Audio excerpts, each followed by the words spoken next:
bienvenue sur notre chaîne 10 sur 10. Aujourd'hui, nous allons aborder avec vous un nouveau sujet, la dysgraphie. Avez-vous déjà entendu ce terme? Savez-vous ce qu'il signifie?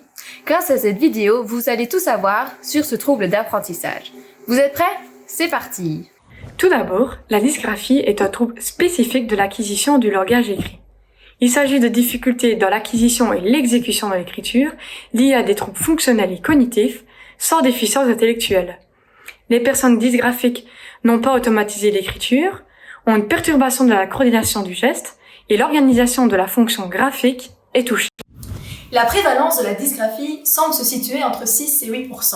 Ce trouble toucherait plus les garçons que les filles. 3 garçons pour une fille. On diagnostique le plus souvent la dysgraphie dès l'âge de 7 ans, étant donné que l'enfant a déterminé sa latéralité, c'est-à-dire l'importance du sens gauche-droite du corps, que ce soit dans la position ou le fonctionnement du membre et des organes. De plus, il arrive souvent que les dysgraphiques soient dysorthographiques ou dyspraxiques, avec un haut potentiel. Mais vous vous demandez sûrement quels sont les signes d'alerte.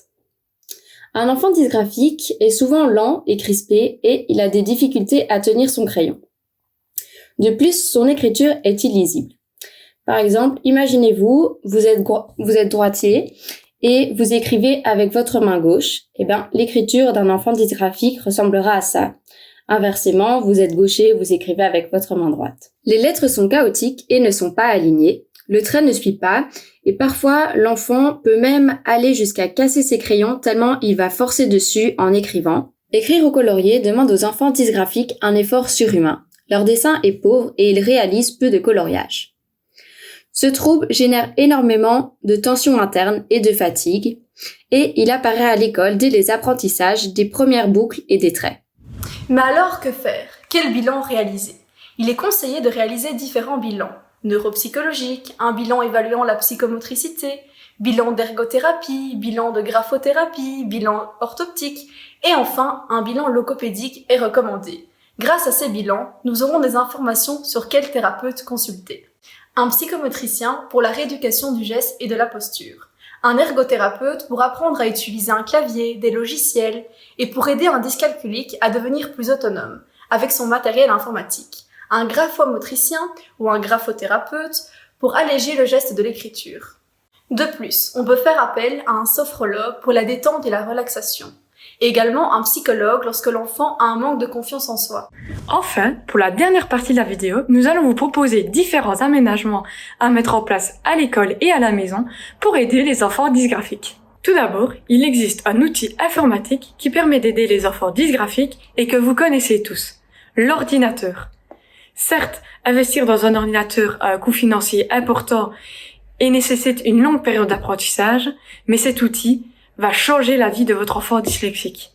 En effet, l'ordinateur a de nombreux bienfaits, que ce soit à la maison ou à l'école. L'ordinateur soulage l'enfant du geste graphique et lui permet alors d'éviter un certain coût cognitif. En effet, utiliser un ordinateur permettra à l'enfant de se concentrer sur d'autres tâches que sur son écriture. De plus, son écriture qui était à la base illisible et pleine de ratures deviendra beaucoup plus propre et nette grâce à l'ordinateur. Enfin, taper au clavier est un acte moteur plus simple que d'écrire à la main, ce qui permettra à l'enfant de compenser sa lenteur. Néanmoins, pour que l'ordinateur ne devienne pas un surhandicap pour l'enfant, il est indispensable que l'outil soit très fonctionnel pour que l'enfant en tire un bénéfice immédiat. Maintenant, nous allons voir comment aider votre enfant dysgraphique à la maison.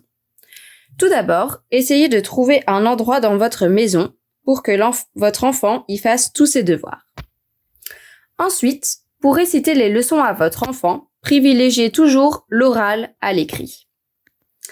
Après l'école, vérifiez ses cahiers ainsi que son matériel scolaire et s'il le faut, réécrivez les leçons qui sont illisibles. Si vous en avez la possibilité, fournissez à votre enfant un ordinateur pour le soulager du geste graphique, recopiez l'agenda de sa semaine dessus et vérifiez régulièrement les mises à jour. Enfin, pour éviter que l'ordinateur devienne un surhandicap, exercez régulièrement votre enfant à taper sur son clavier en lui apprenant à localiser les lettres. Si vous n'avez pas d'ordinateur, utilisez du matériel ergonomique, avec un manchon de prise pour les doigts, et donnez-lui un buvard pour le lignage lorsqu'il écrit. De plus, pour travailler la souplesse de ses doigts, laissez-le malaxer des objets mous, pâte à modeler, sable kinétique. Pour améliorer la coordination de ces gestes, faites des jeux de société avec manipulation. Osselet, Puissance 4, Dr Maboul, Domino. Enfin, faites attention aux doubles tâches, qui enregistrent beaucoup de fatigabilité cognitive pour votre enfant. Parlons maintenant des aménagements scolaires.